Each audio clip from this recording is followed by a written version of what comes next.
இன்றைக்கு நான் உங்களுக்கு எல்லா மரக்கறியும் போட்டு பால்கறி வைக்கிறது எப்படின்னு காண்பிக்க போகிறேன். உங்களுக்கு விருப்பமான மரக்கறியெல்லாம் நீங்கள் செலக்ட் பண்ணி எடுக்கலாம். நான் எனக்கு பிடிச்சதை எடுத்துருக்கிறேன். கொஞ்சம் கோவா, லீட்ஸ், கேரட், போஞ்சி, ப்ரோக்கோலி, காலிஃப்ளவர். உங்களுக்கு விரும்பினா நீங்கள் இறால் கொஞ்சம் வெட்டிட்டு போடலாம். ஆனால் இறால் போட்டு வச்சிங்கன்னா இன்னும் சுவையாக இருக்கும். கூட எனக்கு விருப்பம் அதான் போட்டிருக்கிறேன். உங்களுக்கு விரும்பினா நீங்கள் போடலாம், விருப்பம் இல்லாட்டி விடுங்க. கொஞ்சம் வெங்காயம், பச்சை மிளகாய், கொஞ்சோண்டு மஞ்சளே ஆட் பண்ணுங்க. அதுக்குள்ளே ஆட் பண்ணிவிட்டு அரை கப் தண்ணி விட்டால் காணும். உங்களுக்கு அவிய விடைக்குள்ள அரை கப் தண்ணியை விட்டுட்டு எப்பவும் பால்கறி அவிய விடைக்குள்ள கண்ணாடி மூடியால் மூடுங்க. ஏன்னு சொன்னால் கண்ணாடி மூடியால் மூடினா அந்த ஆவி அப்படியே வந்து நீர் ஆவியில் ஆவியும் கணக்க தண்ணி தேவையில்லை. ஓகே, இப்போ எல்லாத்தையும் போட்டு 10 மினிட்ஸ் ஆவிய விடுவோம். ஓகே, இப்போ வச்சு 5 மினிட்ஸ் ஆகிட்டுது. நல்லா கிளறி விட்டுருவோம். மிக்ஸ் பண்ணி விட்டால் மஞ்சத்தூள் எல்லாம் சேர்ந்து அவையும் நல்ல வாசனை வருது. இனி ஒரு கொஞ்சோண்டு உப்பு போட்டு விடுங்க. உப்பு போட்டால் அந்த உப்போட சேர்ந்து அந்த தண்ணியும் வேற நல்லா அவியும் வருது. உப்பை போட்டு மிக்ஸ் பண்ணிவிட்டு திருப்ப ஒரு 5 மினிட்ஸ் விடுங்க அவிய. நல்லா அது மூடி போட்டு விட்டால் நல்லா அவியும். ஓகே, இப்போ பால்கறியை பார்ப்போம் அவிஞ்சிருக்காண்டு. முதல்ல நீங்கள் இறாலை பாருங்கள். இப்படி அமர்த்தி பார்த்தா தெரியும். மரக்கறியையும் அமர்த்தி பார்த்தா அவிஞ்சிருக்காண்டு. நல்லா அவிஞ்சிருக்கு. ஓகே, இதுக்கு மெயினாக நீங்கள் ஒரு இது போடணும். அந்த என்னென்னு சொன்னால் அது நல்லா சுவையை தரும். கொஞ்சம் மிளகும் சின்ன சீரகமும் உங்கள்கிட்ட உரல் இருந்தால் சரி, அல்லது மிஷின் இருந்தால் அடித்து போட்டு ஃப்ரெஷ்ஷாக அடித்து போட்டு போடுங்க. ஃப்ரெஷ்ஷாக அடிச்சுட்டு போட அதை போட்டு நல்ல வாசனையாக இருக்கும். உங்களுக்கு சாப்பிடும்போது பால்கறி நல்ல தூக்கலாக இருக்கும். அதோட கொஞ்சோண்டு கருவேப்பிலையை ஆட் பண்ணி போட்டு மிக்ஸ் பண்ணி விடுங்க. ஒரு 2 மினிட்ஸ் போட்டு இதை மிக்ஸ் பண்ணி விடுங்க. நல்லா எல்லாம் ஒண்டா அந்த வாசனைக்கு சீரகம் மிளகு எல்லாம் சேர்ந்து இந்த இறால் எல்லா மரக்கறியும் சேர்ந்து அவியக்குள்ள நல்ல வாசனை வருது.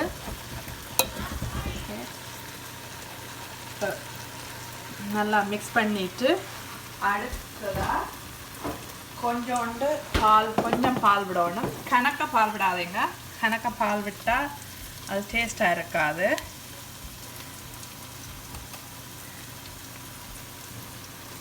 இவ்வளவு பால் காணும். உங்களுக்கு அப்படி இல்லை கொஞ்சம் பால் விடணுமா இருந்தால் நீங்கள் ஆட் பண்ணலாம். ஆனால் பாலை குறைச்சிங்கண்டா அந்த இறாலோட சேர்த்து சாப்பிட டேஸ்ட்டாக இருக்கும். பாலை விட்டுட்டு ஒரு 2 மினிட்ஸ் பாலை விட்டுட்டு மூடியால் மூடாதீங்க. ஒரு 2 மினிட்ஸ் இப்படி விட்டுட்டு அடுப்பை நீங்கள் நிப்பாட்டினா சரி. இந்த பால்கறி எல்லாருக்கும் அதிகமாக பிடிக்கும். செய்து பார்த்துட்டு எனக்கு கமெண்ட்ஸ் பண்ணுங்கள் எப்படி இருக்குன்னு. அடுத்ததாக எனது மகனுக்கு பிடிச்ச இறால் செய்து காட்ட போகிறேன். உங்களுக்கு கொஞ்சோண்டு இறால், முருங்கக்காய், ஒரு தக்காளி பழம், உள்ளி, வெங்காயம், கருவேப்பிலை, பச்சை மிளகாய், வெந்தயம், பெருஞ்சீரகம். சில பேர் இறாலுக்கு கத்திரிக்காயும் போடுவினோம், முருங்கக்காயும் போடுவினோம். ஆனால் முருங்கக்காய் போட்டால் கொஞ்சம் ரொம்பவும் சுவையாக இருக்கும். அதனால் நான் இன்றைக்கு முருங்கக்காய் போட்டு காட்ட போகிறேன்.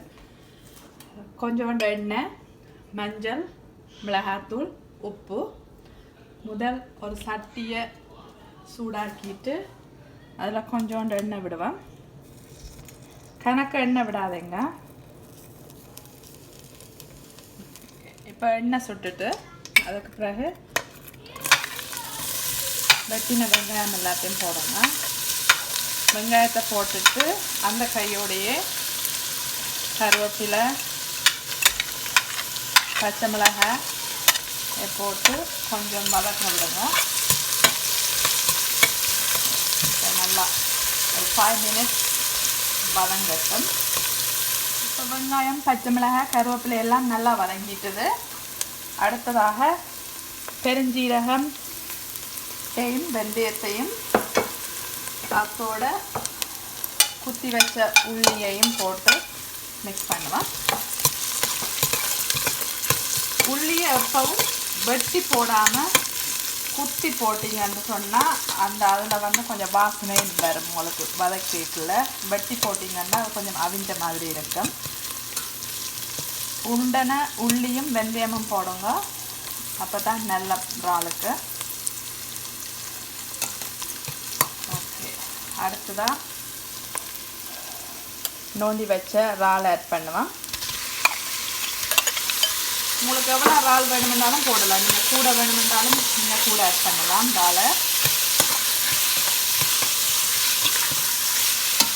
இறாலை போட்டுட்டு கொஞ்சமாக அப்போ அடுப்பை வந்து நீங்கள் குறைச்சிட்டு செய்யணும். கூட்டி போட்டு செய்வீங்கன்னு சொன்னால் டக்குன்னு எரிஞ்சிடும்.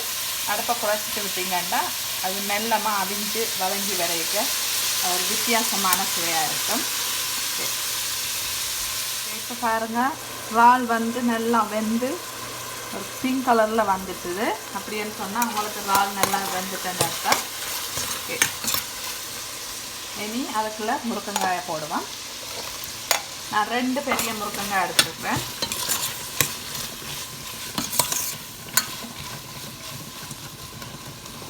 முருங்கங்காய் எப்பவும் ஹெவியாக வெந்துடும். முருங்கங்காயை போட்டுட்டு ஒரு 2 மினிட்ஸ் விடுவேன். பெரிய தக்காளி பழம் எடுத்துருக்கேன். பெரிய தக்காளி பழம் போட போகிறேன். நான் பழப்புளி விடையில என்னென்னு சொன்னால், நீங்கள் பெரிய தக்காளி பழம் போட்டால் பழப்புளி விடணுமென்ற அவசியம் இல்லை. அது உங்களோட ஆப்ஷன். வந்து நீங்கள் பழப்புளி விடணுமென்று விரும்பினீங்கன்னா விடலாம். ஆனால் தக்காளி பழம் போடைக்குள்ள அதுலேயே புளி இருக்கும். தக்காளி பழம் போட்டு செய்கிற இறால் கறி ஒரு வித்தியாசமான டேஸ்ட், பழப்புளி போட்டு செய்கிறது ஒரு வித்தியாசமான டேஸ்ட்டாக இருக்கும். ஓகே, தக்காளி பழத்தை போட்டுட்டு ஒரு 2 மினிட்ஸ் வதங்க விடுங்க. ஓகே, தக்காளி பழம் எல்லாத்தையும் போட்டு மிக்ஸ் பண்ணி எல்லாம் ஒன்றா கலந்து கட்டுக்கான்னு பார்ப்போம். நல்லா எல்லாம் வயிற்றுது, இறால் வயிற்றுது, முருங்கங்காயும் வயிற்றுது. ஓகே, அடுத்ததாக கொஞ்சோண்டு மஞ்சள் போடுவோம். மஞ்சள் கொஞ்சம் போட்டிங்கன்னு சொன்னால் அந்த இறால் வெடுக்கு மனம் இருக்காதுன்றதுக்காக தான் மஞ்சள் ஆட் பண்ணுறது. அதோட மஞ்சள் ஆட் பண்ணி போட்டு அதோட கொஞ்சம் உப்பும் போட்டுவோம். உங்களுக்கு தேவையான அளவு நீங்கள் உப்பு ஆட் பண்ணலாம்.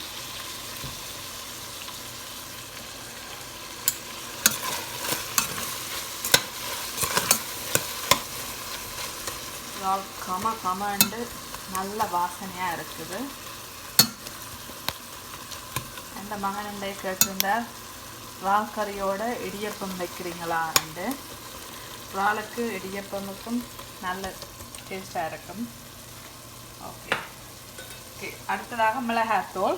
மிளகாத்தூள் வந்து உங்களுக்கு விருப்பமான அளவு, நீங்கள் உரைப்பு கூட சாப்பிட்றாக்கள் உரைப்பு வேணுமெண்டா போடலாம், உரைப்பு குறைய வேணாக்கள் குறைய போடலாம்.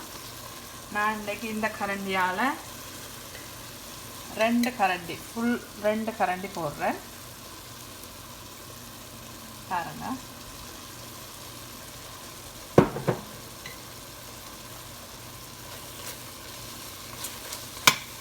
தூளை போட்டுட்டு மிக்ஸ் பண்ணி போட்டு நான் 2 கரண்டி ஆட் பண்ணியிருக்கிறேன். ஆனால் பார்த்தா கொஞ்சம் காணாத மாதிரி இருக்குது தூள் வந்து. அப்போ நான் இன்னும் ஒரு அரை கரண்டி ஆட் பண்ண போகிறேன். அதில் என் ஹஸ்பண்ட் சொல்லுவார், என்ன உரைப்பு இல்லாமல் இருக்குது கறி இன்றைக்கு. இப்போ அதால் என்னோட அரை கரண்டியை நான் ஆட் பண்ணுறேன். இப்போ பாருங்கள், நல்ல சிகப்பாக இருக்குது. தூளை போட்டுட்டு எப்பவும் ஒரு 5 மினிட்ஸ் மூடியால் மூடி விடுங்க. அதை தூள் வெடுக்கு அடங்கும் வரைக்கும். இப்போ பாருங்கள், தூள், மஞ்சள், உப்பு எல்லாம் சேர்ந்து நல்லா வதங்கிட்டுது. ஓகே, இனி வந்து நான் 1 கப் தண்ணி ஆட் பண்ண போகிறேன். தண்ணி சுடு தண்ணி தான் விடுறேன், கொதிக்க வச்ச தண்ணி. உங்களுக்கு வேணும்னா நீங்கள் பச்சை தண்ணியும் விடலாம். நான் சுடு தண்ணியை விடுறேன்.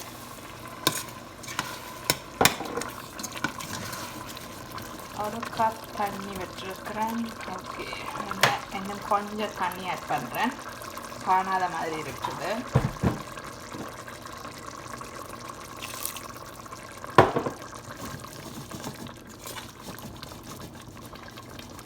கணக்க தண்ணி விடாதீங்க. கணக்க தண்ணி விட்டீங்கன்னா தண்ணி கறியாக இருக்கும். பிறகு நீங்கள் பாலும் ஆட் பண்ணுறபடியாக கணக்க தண்ணி விட தேவையில்லை. கொஞ்சம் தண்ணியை விட்டுட்டு அப்படியே ஒரு 5-6 மினிட்ஸ் மூடி விடுங்க.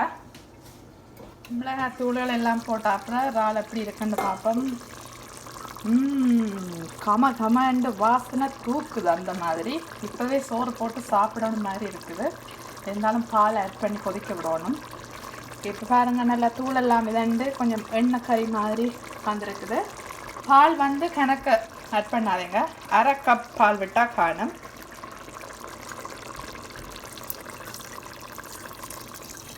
சில பேர் தேங்காய் பால் விடுவினோம், ஆனால் நான் பசுப்பால் தான் விட்டுருக்குறேன். தேங்காய் பால் விட்டால் இன்னும் சுவையாக இருக்கும், ஆனால் கொலஸ்ட்ரால் வரக்கூடாதுங்க, அதனால் பசுப்பாலை விட்டுருக்குறேன். ஓகே, பாலை விட்டுட்டு மிக்ஸ் பண்ணி விடுங்க. பாலை விட்டுட்டு மூடியால் மூடாதீங்க. பாலை விட்டுட்டு ஒரு 5 மினிட்ஸ் 6 மினிட்ஸ் கொதிக்க விட்டீங்கடா சரி. இப்போ பார்க்கலாம் இறால் கறி எப்படி வந்துட்டுதுண்டு. நல்லா வந்திருக்குது. இனி நீங்கள் நிப்பாட்டுற வழியில் கொஞ்சம் ஃப்ரெஷ்ஷாக கருவேப்பிலையை பிச்சுட்டு போடுங்க. போட்டிங்கன்னா நல்ல வாசமாக இருக்கும். கருவேப்பிலையை போட்டுட்டு இனி ஒரு 2 மினிட்ஸ் மூடி விடுங்க. இப்போ பாருங்க, எங்களோட கறி ரெடி ஆயிடுச்சுது. மணக்க மணக்க சுவையான இறால் கறி தயாராகிடுச்சுது. பாருங்கள், பார்க்கவே ரொம்பவும் அழகாயும் இருக்குது.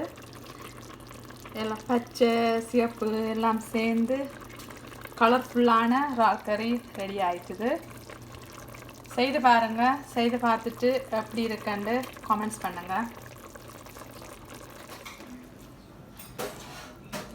நல்லா டேஸ்டாக இருக்குது.